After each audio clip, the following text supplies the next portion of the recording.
السلام عليكم ورحمة الله وبركاته. إن الحمد لله نحمده ونستعينه ونستغفره ونعوذ بالله من شرور أنفسنا ومن سيئات أعمالنا. من يهده الله فلا مضل له ومن يضلل فلا هادي له. وأشهد أن لا إله إلا الله وحده لا شريك له وأشهد أن محمدا عبده ورسوله صلى الله عليه وعلى آله وأصحابه ومن اتبع هداه إلى يوم الدين. أما بعد، أيها الإخوة في الله, kembali kita melanjutkan kajian kita yang membahas tentang hukum-hukum seputar puasa Ramadan. Dan ini adalah merupakan sesi yang ke-6 dan yang terakhir. Meskipun masih banyak pembahasan yang berkaitan dengan Ramadan yang belum kita bahas, namun semoga pertemuan kita dalam 2 hari ini menjadikan kita termasuk di antara hamba-hamba Allah yang memiliki bekal ilmu sebelum memasuki bulan Ramadan. Dan pada malam hari ini kita melanjutkan pembahasan yang sebelumnya kita telah membahas tentang hukum-hukum seputar berbuka puasa. Maka kita memasuki pembahasan tentang hukum-hukum seputar makan sahur.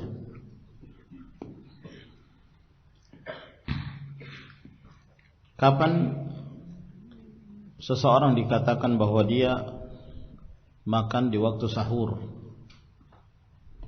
Kapan waktu itu disebut waktu sahur? Diterangkan oleh An-Nawawi rahimahullah ta'ala bahwa awal waktu sahur dimulai dari pertengahan malam. Dimulai dari pertengahan malam. Itu adalah awal waktu sahur. Dan berakhir dengan munculnya fajar shadiq yang menandakan masuknya waktu subuh. Kalau kita permisalkan waktu maghrib tepat pada jam 6 dan waktu subuh tepat pada jam 5, berarti malam hari ada 11 jam. Maka pertengahan malam itu jatuh pada pukul berapa? Pukul berapa? Kelamaan mikirnya. Jam berapa? Jam 11.30. Betul? Betul enggak? Iya, ini siapa yang ngomong iya? Betul ya? Jam 11.30. Berarti melewati jam 11.30 itu sudah waktu sahur. Sehingga apabila seorang makan pada waktu tersebut, berarti dia sudah teranggap bahwa dia makan sahur. Dan makan di waktu sahur untuk berpuasa termasuk di antara amalan yang dianjurkan, ibadah yang mulia yang memiliki keberkahan. Telah disebutkan dalam hadis riwayat Bukhari dan Muslim dari Anas bin Malik radhiyallahu anhu bahwa Nabi sallallahu alaihi wasallam bersabda, "Tasahharu fa inna fis sahuri barakah." Makan sahurlah kalian, karena sesungguhnya makan di waktu sahur itu mendatangkan keberkahan. Mendatangkan keberkahan. Maka hadis ini menerangkan tentang keutamaan makan di waktu sahur. Sebab yang demikian termasuk di antara hal yang dapat membawa keberkahan terhadap seorang yang melakukannya. Dalam riwayat yang lain yang diriwayatkan oleh An-Nasa'i dan disahihkan oleh Al-Albani rahimahullah taala, bahwa Rasulullah sallallahu alaihi wasallam beliau bersabda pada saat beliau sedang makan sahur. Beliau mengatakan, innaha barakah a'taakumullahu iyyaha fala tad'uuhu. Sesungguhnya makan sahur itu adalah keberkahan. Allah Subhanahu wa taala memberikan kepada kalian keberkahan tersebut, maka jangan kalian meninggalkan makan sahur. Jangan sekali-kali kalian meninggalkan makan sahur.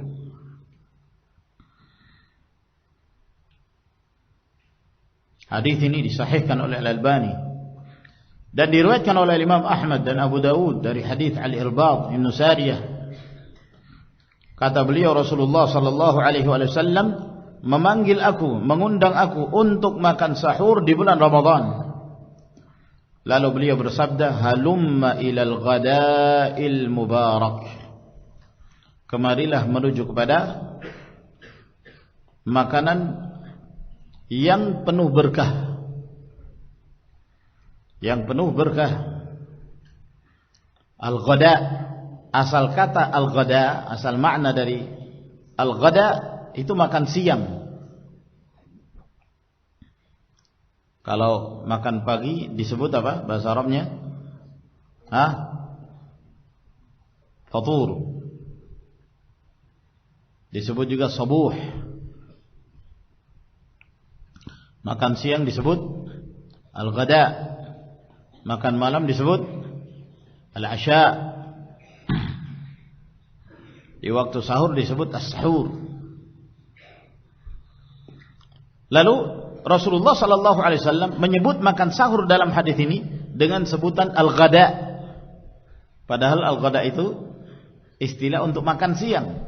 Tapi Rasulullah sallallahu alaihi wasallam menyebutnya di waktu sahur, halumma ilal ghada'il mubarak. Kemarilah menuju kepada makan siang yang penuh berkah. Maksudnya makan sahur. Diterangkan oleh Al-Khattabi rahimahullah taala mengapa Rasulullah sallallahu alaihi wasallam menyebut makan sahur dengan sebutan ghada. Al-ghada. Kata beliau, li'anna as-sha'im yataqawwa bihi 'ala siyamin nahar. Karena orang yang berpuasa ketika dia makan di waktu sahur itu akan menguatkan dia untuk berpuasa di siang hari. Yang biasanya siang hari itu seseorang makan siang. Seakan-akan makan sahur ini pengganti makan siangnya dia, maka disebut ghada oleh Nabi sallallahu alaihi wasallam.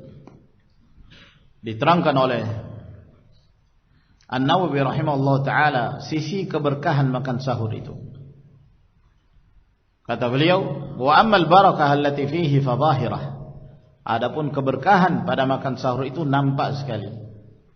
Li'annahu yuqawwi 'ala as-siyam wa yunashshitu lah. Dan karena dengan makan sahur itu akan menguatkan seseorang untuk berpuasa, menyebabkan dia tetap semangat dalam beraktivitas. Wa tahsulu bisababihi ar-raghbah fil izdiyad min as-siyam. Dan dengan makan sahur tersebut menyebabkan dia semakin senang untuk terus menambah puasanya.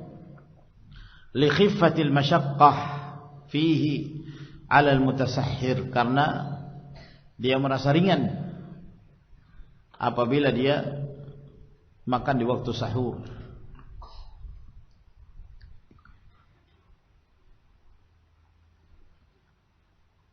Dan di antara bentuk keberkahan yang lain, kata beliau, yatadhammanu al-istiqaz wa dzikr wa du'a fi dzalika al-waqt asy-syarif.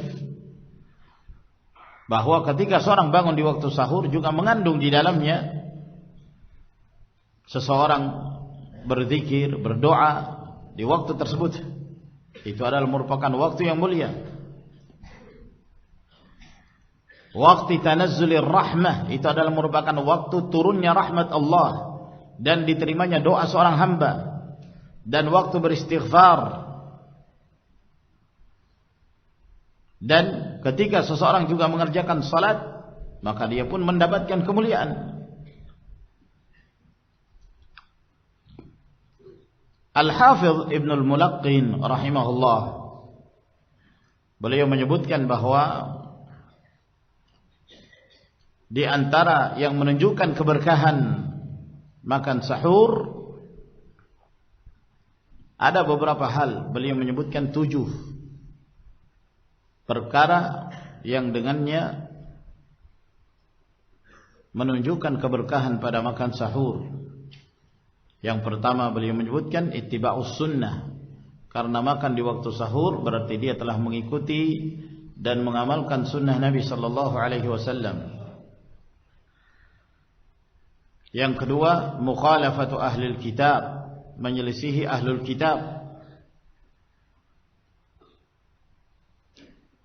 Oleh karena itu dalam riwayat Imam Muslim dari Amr bin al-As, kata Nabi sallallahu alaihi wasallam, faslu ma baina siyamina wa siyami ahlil kitab aklatus sahar.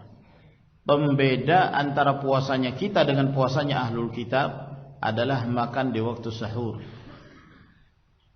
Ahlul kitab juga berpuasa, tapi mereka tidak disyariatkan makan sahur dalam syariat mereka. Yang ketiga yang menunjukkan keberkahannya adalah at-taqawwi bihi, menyebabkan dia kuat berpuasa di siang hari dan dia tetap semangat untuk beraktivitas.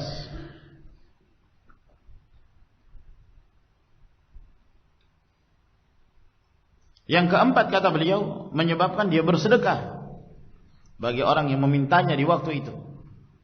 Ketika dia bangun di waktu sahur, mungkin ada tetangganya yang butuh makanan atau yang lainnya yang butuh untuk diberi makan, maka dia bersedekah, dan itu bagian dari keberkahan. Yang kelima, menyebabkan seseorang berzikir kepada Allah di waktu tersebut, berdoa, karena itu termasuk waktu di mana Allah Subhanahu wa taala mengabulkan doa seorang hamba.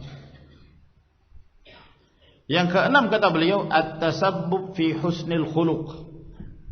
Dengan makan sahur menyebabkan seorang menjadi baik akhlaknya. Dengan makan sahur, kata beliau, fa innahu idza jaa'a rubbama sa'a khuluquhu. Sebab terkadang kalau seorang itu lapar, buruk akhlaknya, ngamuk, suka ngamuk kalau kelaparan. Wallahu a'lam. Beliau menyebutkan itu. Ya. Yang ketujuh, tajdidu niyati as-shaum. Di waktu sahur dia memperbaharui kembali niatnya untuk berpuasa. Walhasil ma'asyara al-ikhwan rahimakumullah, yang jelas Nabi sallallahu alaihi wasallam menyebutkan bahwa makan sahur tersebut memiliki keberkahan. Dan di antara keutamaan makan sahur, Allah Azza wa Jalla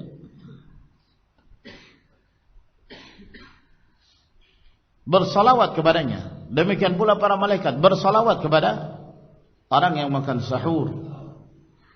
Dalam riwayat Al-Imam Ahmad dari hadis Abu Sa'id Al-Khudri, Rasulullah sallallahu alaihi wasallam mengatakan, as-sahur akluhu barakah. Di waktu sahur itu makannya memiliki keberkahan. Fala tad'u, jangan sekali-kali kalian meninggalkannya. Walau ayyajra'a ahadukum jur'atan min ma, walaupun salah seorang kalian cukup dengan meneguk air, yang penting dia makan sahur. Fa inna Allah azza wa jalla wa malaikatahu yusalluna 'alal mutasahhirin, karena sesungguhnya Allah dan para malaikatnya mereka bersalawat kepada orang-orang yang makan sahur. Setelah kita mengetahui keutamaan makan sahur, lalu apa hukumnya? Apa hukum orang yang makan sahur? Disebutkan oleh An-Nawawi rahimahullah ta'ala bahwa para ulama sepakat bahwa makan sahur hukumnya mustahabbah, sunnah dan tidak wajib. Tidak ada perselisihan di kalangan para ulama dalam hal ini. Disebutkan oleh An-Nawawi, demikian pula Ibnu Qudamah, Ibnu Mulaqqin dan yang lainnya, kesepakatan para ulama bahwa makan sahur hukumnya mustahab, anjuran yang tidak wajib. Kata Ibnu Hazm rahimahullah ta'ala dalam kitabnya Al-Muhalla, la yadhurru as-sawma ta'ammudu tarki sahur. Tidaklah memudaratkan puasanya seseorang apabila dia sengaja meninggalkan makan sahur. Li'annahu min hukmil lail was-siyam min hukmin nahar. Karena makan sahur itu kaitannya dengan hukum di malam hari. Sedangkan puasa itu adalah hukum di siang hari.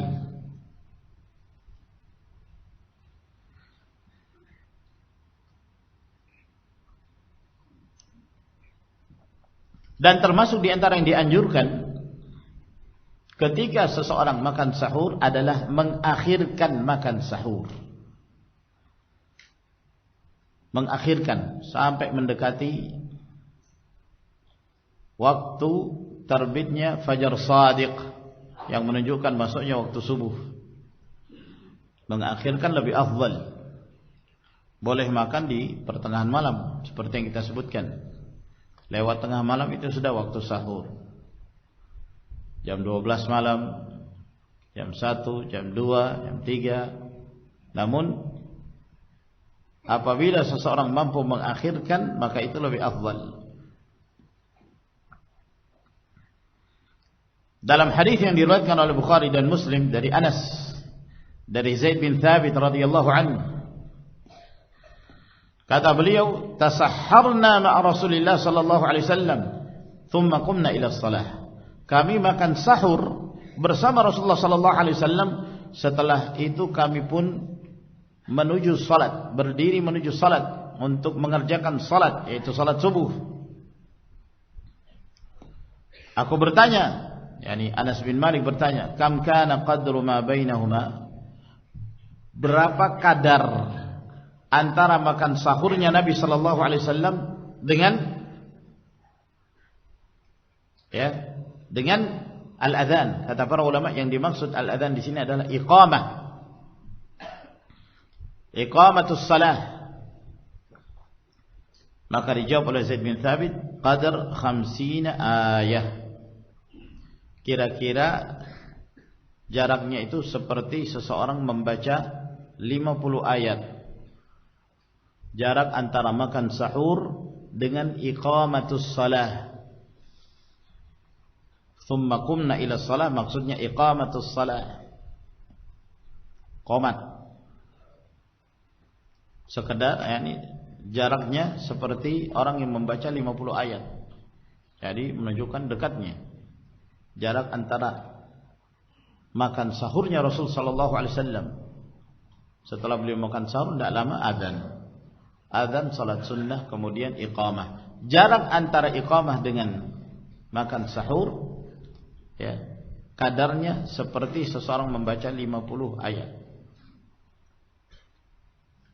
Maka hadis ini diterangkan oleh para ulama menunjukkan bahwa hadis ini anjuran untuk mengakhirkan makan sahur sampai mendekati waktu subuh. Diriwayatkan oleh Imam Al-Bukhari dari Sahal bin Sa'ad As-Sa'idi radhiyallahu anhu, kata beliau, kuntu atasahharu fi ahli thumma yakunu sur'atun bi an udrika salat al-fajr ma Rasulillah sallallahu alaihi wasallam. Aku makan sahur bersama dengan keluargaku, kemudian tidak berapa lama kemudian aku pun mendapati salat subuh bersama Rasulullah sallallahu alaihi wasallam. Ini juga menunjukkan bahwa para sahabat mereka mengakhirkan makan sahur. Oleh karena itu disebutkan oleh Ibn Rushd rahimahullah dalam kitabnya Bidayatul Mujtahid, wa ajma'u ala anna min sunanis shaum ta'khir as-sahur wa ta'jil al-fitr. Para ulama sepakat bahwa termasuk di antara sunnahnya puasa mengakhirkan makan sahur dan menyegerakan berbuka puasa. Dengan apa kita dikatakan bahwa kita telah makan di waktu sahur?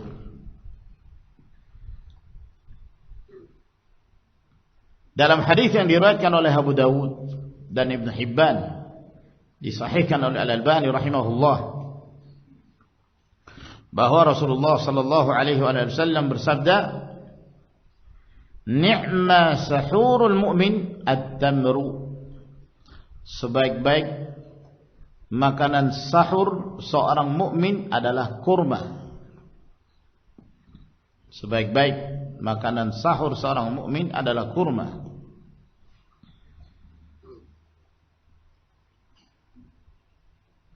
Namun bukan berarti bahwa makan sahur hanya dengan kurma, tidak. Apa saja yang dikonsumsi oleh seseorang di waktu sahur dari makanan dan minuman, maka dia telah teranggap bahwa dia telah makan sahur.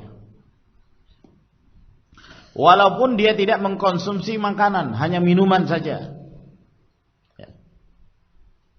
Ada seorang misalnya dia minum air saja. Apakah dia makan sahur? Iya, dia sudah dianggap makan sahur, tidak harus makanan. Tapi apa saja makanan, minuman yang dia konsumsi, maka dia sudah teranggap bahwa dia telah mengamalkan sunnah Nabi sallallahu alaihi wasallam, yaitu makan sahur. Disebutkan oleh Ibnu Qudamah rahimahullah, wa kullu ma hasala min aklin aw syurbin hasala bihi fadilatus sahur. Liqaulihi alaihi salatu wassalam, walau ay yajra'a ahadukum jar'atan min ma'. Semua apa yang dikonsumsi oleh seseorang di waktu sahur dari makanan atau minuman, maka dia telah mendapatkan keutamaan makan sahur. Berdasarkan sabda Nabi sallallahu alaihi wasallam, walaupun salah seorang kalian meminum seteguk air, dia sudah dianggap bahwa dia telah makan sahur. Kapan akhir waktu sahur? Kapan akhir waktu sahur? Akhir dari waktu sahur adalah masuknya fajar shadiq. Apabila telah masuki waktu fajar shadiq yang menunjukkan masuknya waktu subuh, maka itulah akhir.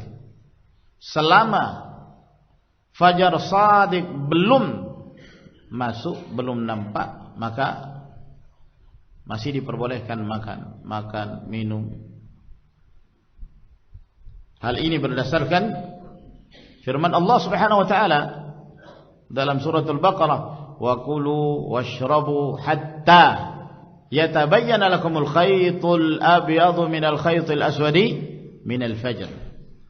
Silakan kalian makan dan minum hingga nampak bagi kalian benang putih dari benang hitam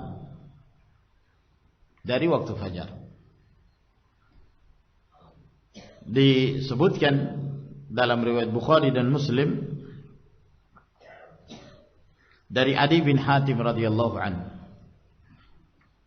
Adi bin Hatim ini dulunya Nasrani, lalu kemudian beliau mengenal Islam, masuk Islam dan menjadi bagian dari sahabat Nabi sallallahu alaihi wasallam. Kata beliau, ketika turun firman Allah, wa kulu washrabu hatta yatabayyana lakumul khaytul abyadu minal khaytil aswad. Makan dan minumlah kalian hingga nampak perbedaan antara benang putih dan benang hitam. Kata minal fajr itu lambat turunnya.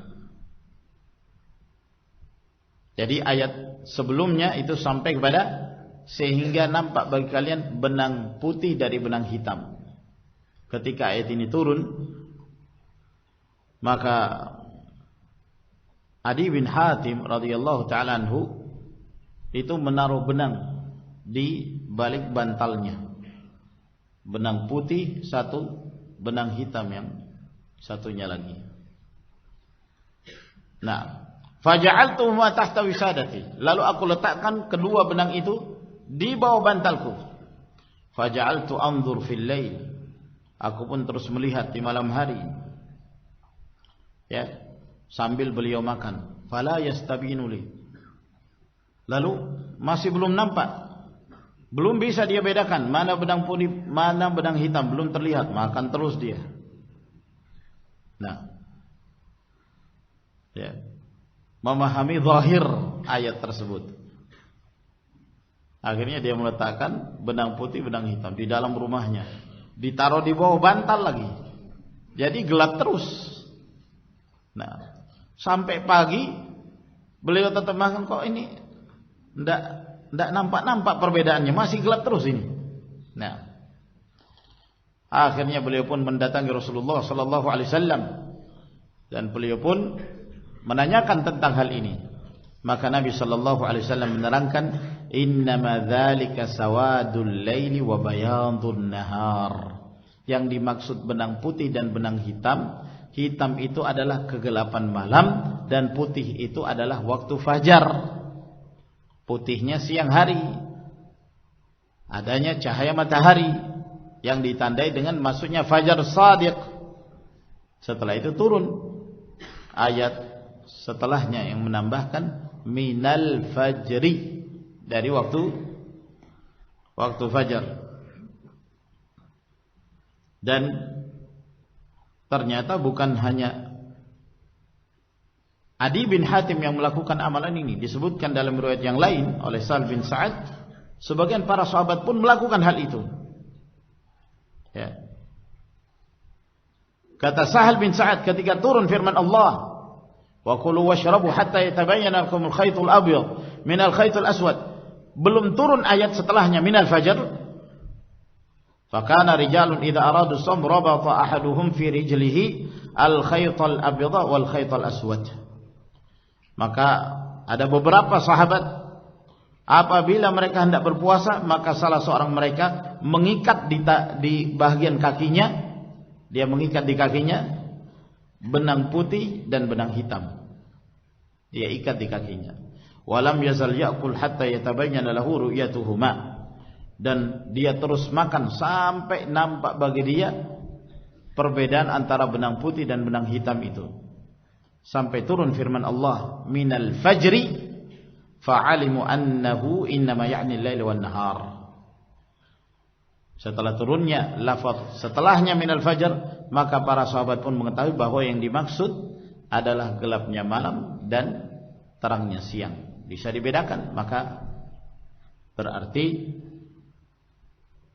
itu adalah merupakan akhir diperbolehkannya seseorang untuk makan dan minum. Demikian pula dalam hadis muttafaqun alaih, hadis Aisyah dan hadis Ibnu Umar, kata Nabi sallallahu alaihi wasallam, inna bilalan yu'adzin bilail fakulu washrabu hatta yu'adzin Ibnu Ummi Maktum.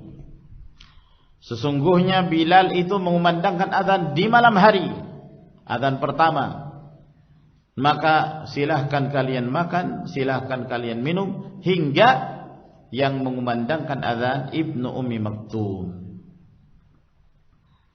Hingga yang mengumandangkan azan Ibnu Ummi Maktum. Maka Ibnu Ummi Maktum mengumandangkan azan setelah memasuki waktu subuh, munculnya fajar shadiq. Maka An-Nawawi rahimahullah ta'ala mengatakan, wa fihi jawazul akli wasyurbi wal jima' wa sairil asya' ila tulu'il fajri. Di dalam hadis ini menunjukkan bolehnya makan, bolehnya minum, bolehnya bersetubuh dan segala hal-hal yang membatalkan puasa sampai terbitnya fajar shadiq, barulah kemudian seorang wajib menahan diri untuk makan dan minum. Oleh karena itu, ma'asyiral ikhwah rahimakumullah, di dalam syariat Islam tidak dikenal yang namanya waktu imsak. Berapa menit sebelum adzan? 10 atau 15? Hah? 10 menit sebelum azan, imsak. Nah, maksudnya apa? Oh, ini waktu, tidak boleh lagi makan, tidak boleh lagi minum. Padahal waktu fajar shadiq belum muncul. Yang sahih tidak ada di dalam syariat Islam yang dikenal ada jeda waktu 10 menit atau 15 menit yang disebut waktu imsak. Bahkan di sebagian wilayah Jawa ketika saya di sana, ya, itu sampai ada azan imsak. Ya. Jadi kalau sudah masuk ke waktu imsak, dia seperti mengumandangkan azan. Imsak gitu. Nah, diulang-ulangi imsak gitu. Nah. Dan ketika awal saya mendengar, saya juga tertawa seperti antum tertawa ini. Mendengarnya aneh gitu. Di Jogja itu. Ya. Azan seperti seperti seorang biasa mengumandangkan azan, azan imsak. Ini tidak ada. Maka diingatkan oleh Al-Hafidz Ibnu Hajar rahimahullah di dalam Fathul Bari dan Al-Hafidz Ibnu Hajar dari ulama Syafi'i, ya, memberi tanbih, peringatan dengan terhadap bid'ah ini disebut bid'atul imsak. Lalu apa hukumnya seorang terus lanjut makan minum setelah memasuki waktu fajar? Dia masih makan, dia masih minum. Maka hukumnya haram, tidak diperbolehkan. Karena waktu fajar telah masuk. Apabila waktu fajar telah masuk, ya, maka harus berhenti. Tidak boleh dilanjutkan. Yang makan harus berhenti makan, yang minum harus berhenti minum, yang mendatangi istrinya harus berhenti mendatangi istrinya. Ya. Nah, tidak ada istilah kebablasan. Tapi ada satu hadis yang diriwayatkan oleh Imam Ahmad, Abu Daud dan Ad-Darqutni dari hadis Abu Hurairah bahwa Rasulullah sallallahu alaihi wasallam bersabda, "Idza sami'a ahadukum an-nidaa'a wal ina'u 'ala yadihi fala yadh'hu hatta yaqdi hajatahu minhu." Apabila salah seorang kalian telah mendengarkan panggilan azan sementara bejana sudah ada di tangannya, dia sudah pegang ini.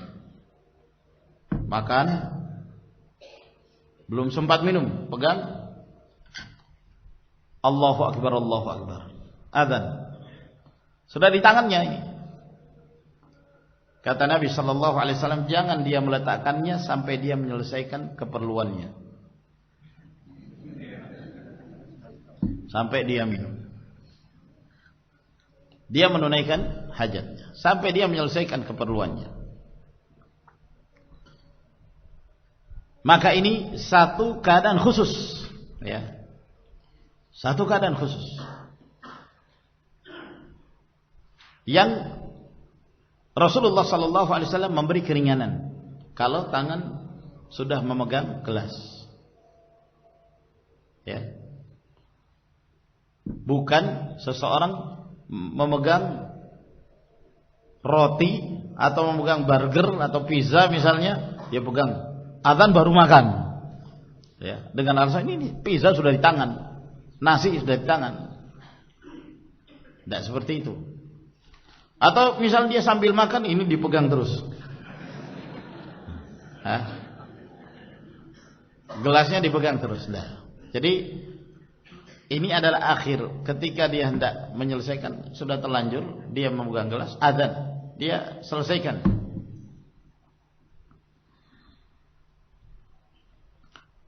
Diterangkan oleh Al-Allamah Abdul Muhsin Al-Abbad hafizahullah, "Faman adzana al-muadzin wa huwa yashrab fa innahu yukammilu syurba." Barang siapa yang muadzin sudah mengumandangkan azan dan dia sedang minum, maka dia sempurnakan. Ya. Wa idza kana lam yabda fa innahu la yajuzu lahu. Tapi kalau dia belum memulai, jangan. Dia menahan. Ya. Lalu beliau menyebutkan ada satu kaidah di antara kaidah fikih mengatakan yajuzu fil istidamah ma la yajuzu fil ibtida'. Yajuzu fil istidamah ma la yajuzu fil ibtida'. Diperbolehkan sekedar dia melanjutkan yang tidak diperbolehkan kalau dia baru memulai. Kalau dia baru memulai jangan. Tapi kalau dia sudah melakukan, ya, maka tidak mengapa dia menyelesaikan itu. Ya. Lalu kemudian dia memutusnya. Kata Syekh Al-Albani rahimahullah ketika menjelaskan hadis ini, wa fihi dalilun ala anna man tala alaihi al-fajr wa ina'u at-ta'am aw asy-syarab ala yadihi annahu yajuzu lahu alla yadh'ahu hatta ya'khudha hajatahu minhu. Fa hadhihi as-surah mustathnah. Di dalam hadis ini terdapat dalil bahwa siapa yang telah memasuki waktu fajar sementara piring makan atau gelas minum sudah di tangannya, maka diperbolehkan baginya untuk tidak meletakkan sampai dia menyelesaikan keperluannya, hajatnya dari minuman tersebut. Dan bentuk ini merupakan bentuk pengecualian dari keumuman firman Allah Subhanahu wa taala, wa kulu washrabu hatta yatabayyana lakumul khaytul abyadu minal khaytil aswadi minal fajr. Apa hukumnya orang yang masih ragu kalau waktu fajar telah masuk sehingga dia terus makan? Waktu fajar sudah masuk, tapi dia masih ragu, artinya dia ragu apakah ini sudah masuk atau belum. Ya. Lalu dia masih makan. Apakah diperbolehkan? Jawabannya boleh. Selama belum sampai kepada tingkatan yakin bahwa waktu fajar telah masuk, maka masih diperbolehkan baginya makan. Ya. Masih ada keraguan, ini sudah masuk apa belum? Ini sudah masuk apa belum? Nah, ada yang memandangkan azan, tapi waktu azannya kayaknya terlalu cepat. Ini nampaknya belum, masih ragu dia. Selama dia masih ragu, maka diperbolehkan makan, diperbolehkan minum sampai yakin. Itulah yang dimaksud dalam firman Allah Subhanahu wa taala, hatta yatabayyan, sampai betul-betul jelas baginya, meyakinkan baginya. Kata An-Nawawi rahimahullah, "Lau akala syakkan fi tulu'il fajr wa dama asy-syakku wa lam yabni al-hal ba'da dzalik sahha shaumuhu bila khilaf 'indana wa la qada 'alaihi." Apabila seseorang makan dalam keadaan dia ragu bahwa waktu fajar telah masuk, dia masih ragu, maka kata beliau puasanya sah, tidak ada perselisihan di kalangan kami, dan dia tidak wajib untuk mengqadha puasa tersebut karena puasanya sah. Demikian pula yang disebutkan oleh Syekhul Islam Ibn Taimiyah rahimahullahu taala. Kemudian ma'asyiral ikhwah rahimakumullah, selesai pembahasan tentang hukum-hukum seputar makan sahur. Kemudian permasalahan yang terkadang dipertanyakan oleh sebagian ikhwan tentang hukum wanita yang dalam keadaan hamil, demikian pula wanita yang menyusui anaknya. Apabila seorang wanita tidak berpuasa disebabkan karena hamil atau disebabkan karena dia menyusui anaknya, maka dia tidak berpuasa. Apa yang wajib baginya? Apakah mengqadha atau membayar fidyah? Yang jelas ma'asyiral ikhwah rahimakumullah, seorang wanita yang dalam keadaan hamil atau wanita yang menyusui anaknya, Apabila dia tetap mampu untuk berpuasa, maka dia tetap terkena kewajiban berpuasa. Jika dia mampu. Jadi tidak diperbolehkan pula seorang ketika dia hamil langsung tidak puasa. Ya, padahal tidak ada sesuatu yang dikhawatirkan. Ada sebagian wanita hamil ketika dia berpuasa tidak terjadi apa-apa juga. Artinya dia biasa saja. Maka jika dia tetap mampu berpuasa, dia disyariatkan untuk berpuasa. Namun kalau menyebabkan kekhawatiran, apakah kekhawatiran itu berkaitan dengan dirinya?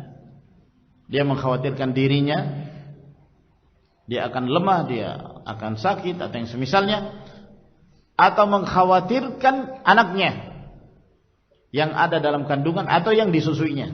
Kalau dia berpuasa menyebabkan berkurangnya airnya, asinya, sehingga dia tidak berpuasa. Apakah diperbolehkan baginya untuk tidak berpuasa? Jawabannya iya, perbolehkan.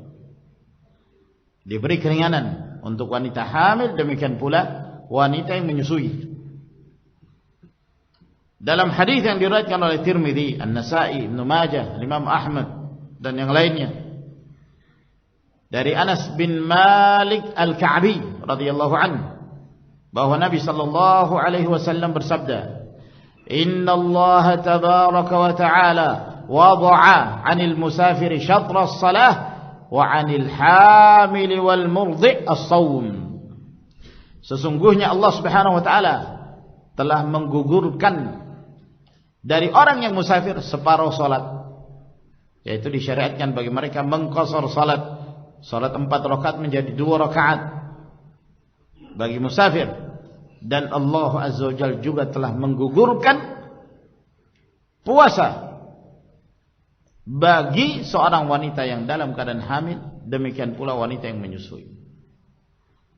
Maka hadis ini menunjukkan bahwa wanita hamil dan menyusui diberi keringanan untuk tidak berpuasa.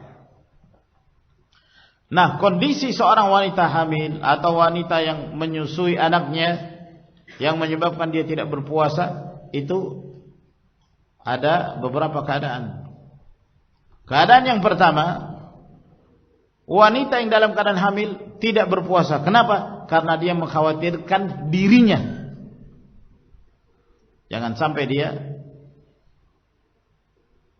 mendapatkan kemudaratan akibat berpuasa. Jangan sampai dia jatuh sakit. Demikian pula seorang wanita yang menyusui anaknya, dia tidak berpuasa karena mengkhawatirkan dirinya. Maka ini keadaan pertama. Tidak ada perselisihan di kalangan para ulama. Keadaan ini wajib bagi seorang wanita tersebut untuk mengqadha, mengganti puasanya di hari yang lain. Karena dia mengkhawatirkan dirinya, statusnya sakit.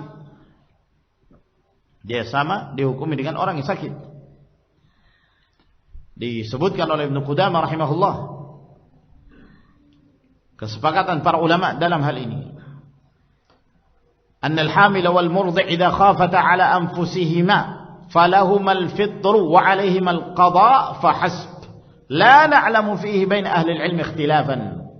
Kata Ibnu Qudamah bahwa seorang wanita yang dalam keadaan hamil dan yang menyusui, apabila keduanya mengkhawatirkan diri mereka, bukan mengkhawatirkan anaknya, mengkhawatirkan diri mereka, maka diperbolehkan mereka untuk tidak berpuasa dan wajib bagi mereka qadha. Kami tidak mengetahui ada perselisihan di kalangan para ulama dalam hal ini. Ini keadaan pertama. Keadaan kedua, seorang wanita hamil, wanita yang menyusui tidak berpuasa karena mengkhawatirkan dirinya dan anaknya. Dua-duanya dia khawatirkan. Ini juga tidak ada perselisihan di kalangan para ulama bahwa yang wajib baginya adalah mengqadha puasanya. Keadaan yang ketiga, wanita hamil dan wanita yang menyusui anaknya tidak berpuasa karena mengkhawatirkan janin yang ada di dalam perutnya. atau mengkhawatirkan anaknya yang disusuinya. Dia tidak mengkhawatirkan dirinya, yang dia khawatirkan anaknya. Nah, inilah yang menjadi perselisihan di kalangan para fuqaha. Keadaan yang ketiga ini yang menjadi khilaf, berselisih para ulama. Pendapat yang pertama mengatakan yang wajib baginya membayar fidyah, memberi makan kepada orang miskin. Untuk satu puasa yang dia tinggalkan, satu orang miskin. Sama hukumnya seperti orang yang sudah tua renta yang tidak lagi mampu berpuasa. Dan pendapat ini diriwayatkan dari Ibnu Abbas dan diriwayatkan dari Ibnu Umar radhiyallahu ta'ala anhuma. Pendapat yang kedua mengatakan bahwa yang wajib bagi mereka mengqadha, bukan membayar fidyah. Dan ini pendapat Al-Auza'i, Ats-Tsauri, Ashabul Ra'i dan yang lainnya. Karena kondisinya sama seperti orang yang sakit. Adapun pendapat yang pertama menyamakan hukumnya seperti orang yang sudah tua renta, dibantah bahwa berbeda antara wanita hamil, wanita yang menyusui dengan orang tua renta. Kalau orang yang sudah tua renta memang sudah tidak mampu berpuasa sama sekali, sampai dia meninggal tidak akan mampu berpuasa, makanya dia disyariatkan bayar fidyah. Adapun wanita hamil, wanita menyusui, masih ada harapan untuk bisa mengganti puasanya, mengqadha. Ya. Pendapat yang ketiga mengatakan dia melakukan kedua-duanya. Ketika dia tidak berpuasa, maka dia wajib mengqadha dan wajib membayar fidyah. Jadi kedua-duanya wajib. Dan ini pendapat Imam Malik, pendapat Imam Syafi'i, pendapat Imam Ahmad, pendapat Sufyan Ats-Tsauri dan yang lainnya. Pendapat yang keempat,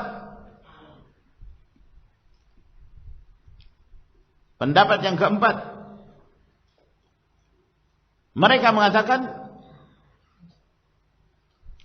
boleh dia memilih. Kalau dia sudah mengqadha, berarti tidak perlu dia membayar fidyah. Kalau dia sudah membayar fidyah, maka dia tidak perlu mengqadha. Boleh untuk memilih. Pendapat yang keempat. Dan pendapat ini yang dikuatkan oleh Ishaq bin Rahuyah. Pendapat yang kelima, masih ada lagi pendapat yang kelima. Masya Allah.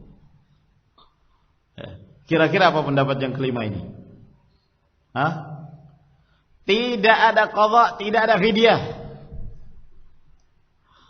Jadi wanita hamil tidak berpuasa, wanita yang menyusui anak tidak berpuasa, tidak perlu mengqadha dan tidak ada fidyah.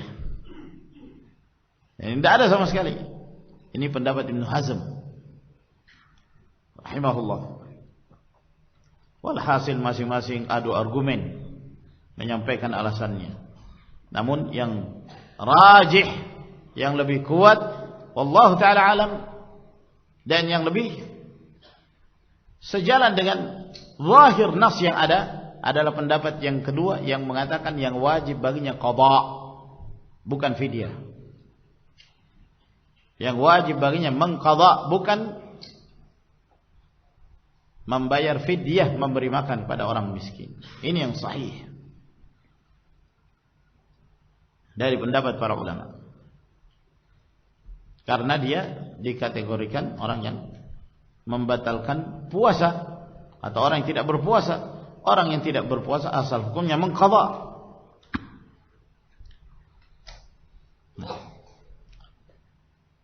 Dan keadaan yang pertama, seorang wanita yang hamil dan menyusui tidak berpuasa karena mengkhawatirkan dirinya, wajib qadha, sepakat para ulama. Yang kedua juga, mengkhawatirkan dirinya atau mengkhawatirkan anaknya, tetap wajib qadha. Maka keadaan yang ketiga pun harusnya seperti itu, wajib mengqadha.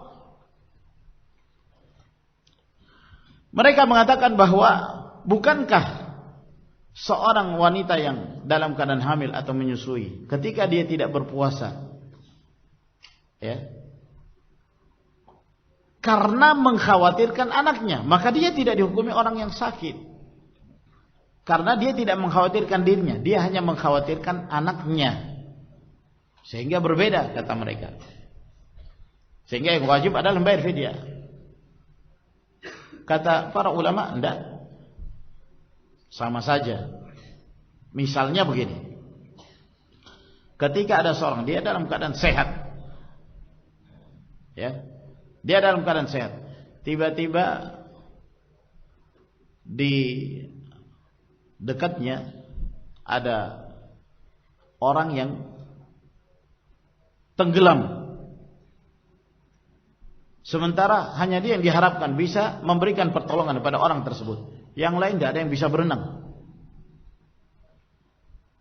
Tapi seorang yang akan memberikan pertolongan, yang akan berenang tentu membutuhkan tenaga.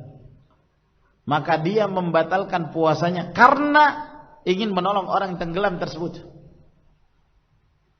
agar dia mampu untuk memberikan pertolongan padanya. Nah, dalam kondisi seperti ini, apa yang wajib bagi dia ketika dia membatalkan puasanya karena sebab ini? Apakah memberi makan atau qada? Tidak ada khilaf di kalangan para ulama bahwa yang wajib baginya adalah mengqadha. Padahal dia membatalkan puasanya bukan untuk maslahat dirinya, tapi maslahat orang lain.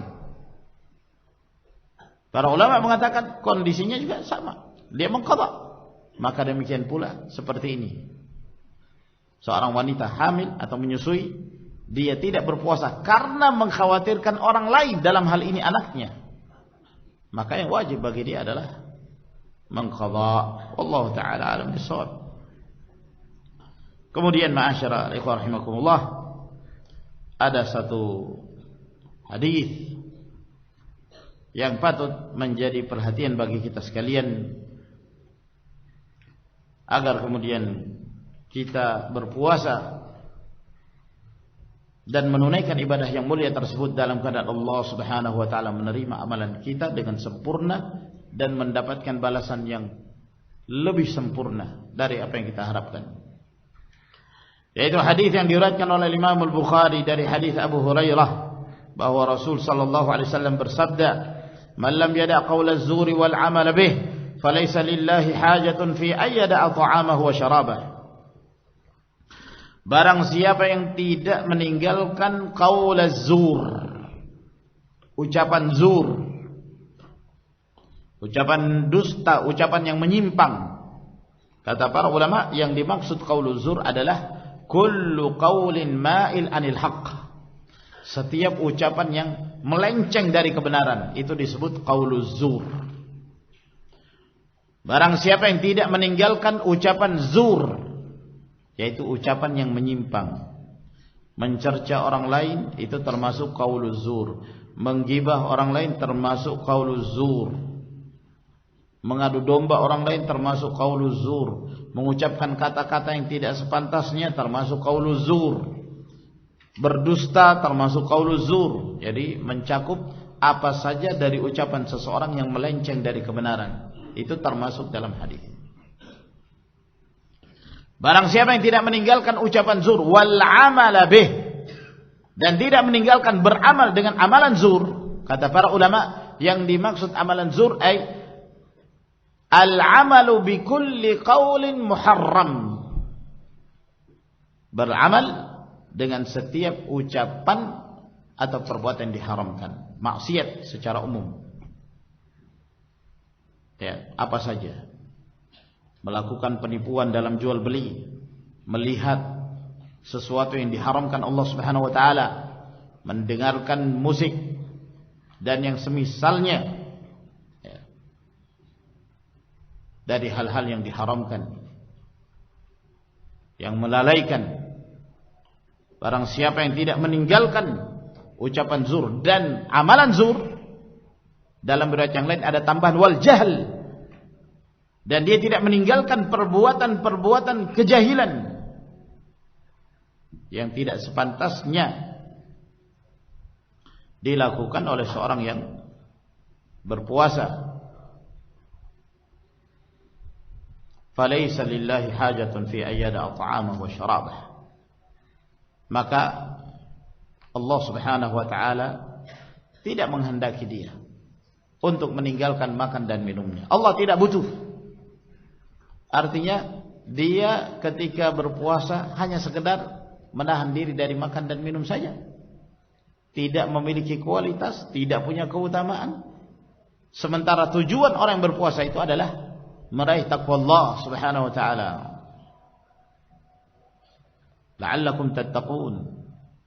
Kalau kemudian dengan berpuasa tidak menyebabkan dia berubah, tidak meninggalkan perkara-perkara yang haram, ya, menghabiskan waktunya untuk melakukan hal-hal yang melalaikan, ya. Dari pagi sampai sore catur, ya. Catur kan lama orang mikir catur itu, 1 jam 2 jam, mikir tidak lama, sudah mendekati azan ini. Masya Allah. Maka hendaknya ma'asyarul ikhwan rahimakumullah, kita mengisi waktu-waktu di bulan Ramadan, di siang hari Ramadan dengan ibadah, demikian pula di malam hari. Termasuk di antara amalan-amalan yang dianjurkan di bulan Ramadan adalah memperbanyak sedekah. Kata Ibn Abbas, kana Rasulullah sallallahu alaihi wasallam ajwadan nas wa kana ajwadu ma yakunu fi Ramadan. Bahwa Rasulullah sallallahu alaihi wasallam manusia yang paling dermawan, dan beliau lebih dermawan lagi ketika masuk bulan Ramadan. Kesempatan memperbanyak sedekah. Termasuk dalam hal ini memberi makan kepada orang yang berpuasa. Nabi sallallahu alaihi wasallam mengatakan, man fattara sa'iman falahu mithlu ajrihi min ghairi ay yanqusa min ajri as-sa'imi syai'. Barang siapa yang memberi buka puasa kepada orang lain, memberi makanan buka puasa kepada orang lain, maka dia mendapatkan pahala orang yang berpuasa, seperti pahala orang yang berpuasa itu, tanpa mengurangi pahalanya orang yang berpuasa tersebut. Masya Allah.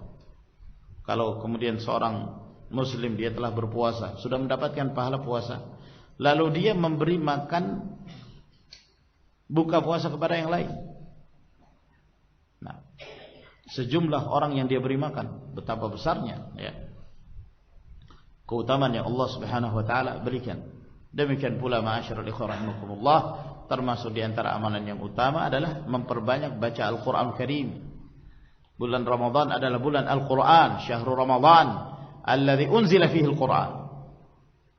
Perbanyak bacaan Al-Qur'an. Jibril alaihi salam di bulan Ramadan selalu mendatangi Rasulullah sallallahu alaihi wasallam dan mendengarkan bacaan Qur'annya Nabi sallallahu alaihi wasallam. Fayudarisuhul Qur'an. Lebih terkhusus lagi di malam hari, hidupkan dengan Al-Qur'an Karim. Demikian pula qiyamul lail, salatul tarawih. Man qama ramadhana imanan wa ihtisaban ghufira lahu ma taqaddama min dhanbihi. Barang siapa yang menegakkan salat qiyamul lail di bulan Ramadan dengan penuh keimanan dan mengharapkan ridha Allah Subhanahu wa taala, maka diampuni segala dosa-dosanya. Ini ma'asyiral ikhwan rahimakumullah yang bisa kami jelaskan pada pertemuan kita di dalam 2 hari ini dalam acara daurah. Semoga Allah Subhanahu wa taala senantiasa memberikan taufik dan tambahan keutamaan kepada kita sekalian, dan semoga Allah tabaraka wa taala memberi kemudahan kepada kita untuk memahaminya, mengilmuinya, lalu kemudian mengamalkannya dengan ikhlas, dan menjadikan kita termasuk di antara hamba-hamba Allah yang meraih ridhanya dan meraih surganya.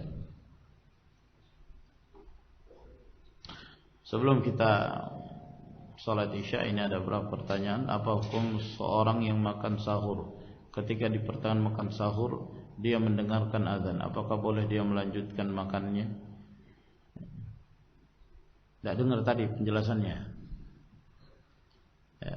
Ketika azan, ataukah boleh dia makan sampai selesai dikumandangkan azan? Mohon dijawab. Sudah dijawab. Iya kan? Sudah terjawab kan?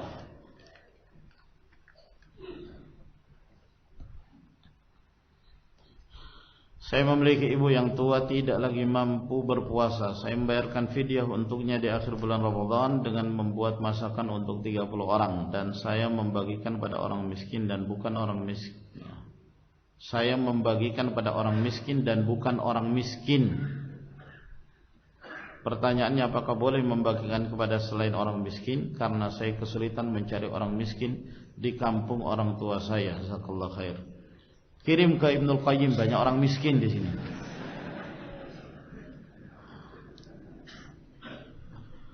Nah, tidak boleh diberikan kepada selain orang miskin.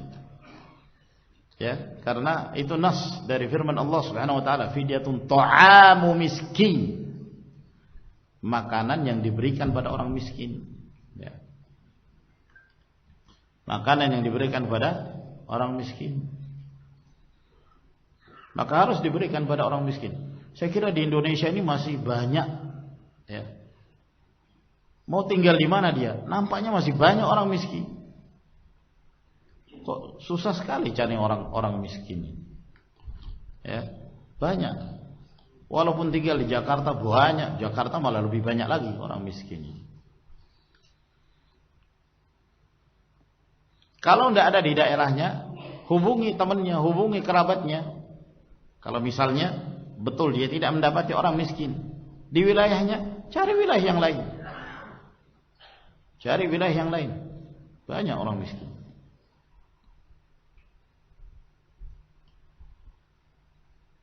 Afwan Ustaz, memang rokok itu haram hukumnya. Namun apa hukum puasa orang yang merokok karena dia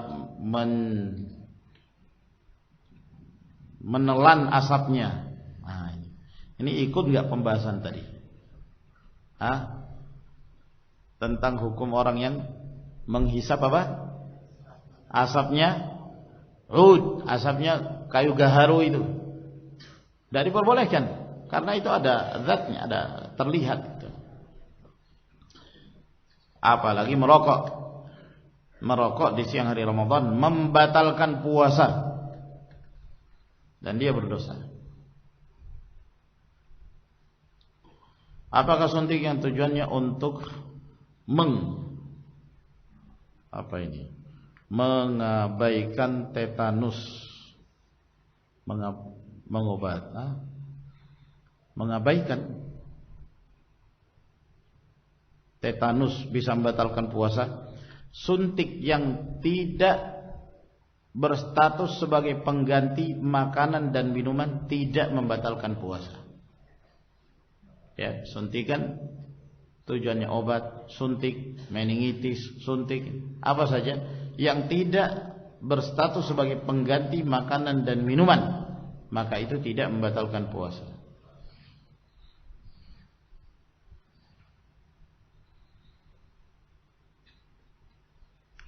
Seseorang berpuasa lalu misalkan diinfus dengan cairan yang menduduki kedudukan gula, karena orang tersebut menurut dokter kekurangan zat gula, apakah infus tersebut membatalkan puasa? Sudah kita terangkan tadi bahwa kalau infus itu mengganti kedudukan makanan dan minuman, maka dia termasuk yang membatalkan puasa. Barakallahu.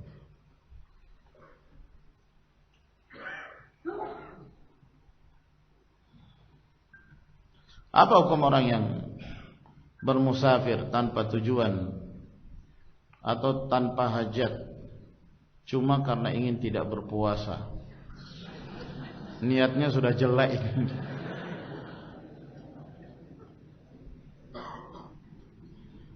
Ya. Niatnya sudah jelek. Walaupun dia tetap terkena kewajiban qadha. Dia tetap terkena kewajiban qadha. Kenapa dia tinggal? Berpuasa di bulan Ramadan itu jauh lebih ringan daripada berpuasa di luar bulan Ramadan. Ya, lebih cepat dia menunaikan tanggung jawabnya daripada dia menunda, lebih berat. Kalau dia mampu. Kalau dia tidak mampu, dia merasa berat. Semakin berat pula akibatnya di hadapan Allah Subhanahu wa taala. Apakah kafarah bagi yang berjima itu untuk suami dan istri. Iya. Apabila suami ridha tanpa paksaan dia mendatangi istrinya di siang hari Ramadan, maka wajib baginya kafarah. Apabila sang istri juga ridha, mau saja dia diajak tanpa paksaan, maka dia pun terkena kewajiban kafarah. Sama hukumnya, tidak ada perbedaan antara hukum lelaki dengan hukum wanita. Ya, apabila tidak ada uzur dia melakukan hal tersebut di siang hari Ramadan, maka wajib baginya kafarah. Wallahu taala alam bisawab. Sampai di sini ikhwan. Masih ada satu.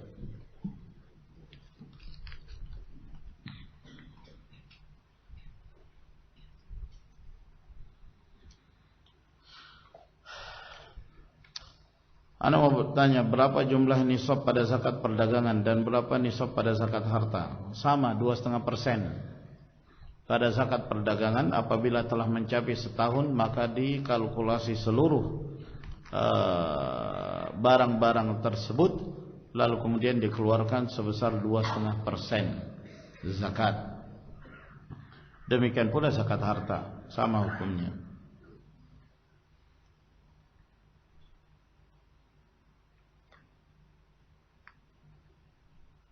Apabila di antara salah satu tidak mencukupi nisab, apakah boleh menggabungkan keduanya, antara zakat perdagangan dengan zakat harta? Tidak, ini masing-masing. Sesuatu yang terpisah hukumnya. Apabila tidak mencapai nisab, maka tidak ada kewajiban untuk mengeluarkan zakat darinya. Namun apabila dia mengeluarkan sebagai infak, sebagai sedekah, silahkan, diperbolehkan. Namun kewajiban zakat hanya ditetapkan apabila mencapai nisab dan bertahan selama setahun. Wallahu taala alam bissawab. Sampai di sini ikhwan.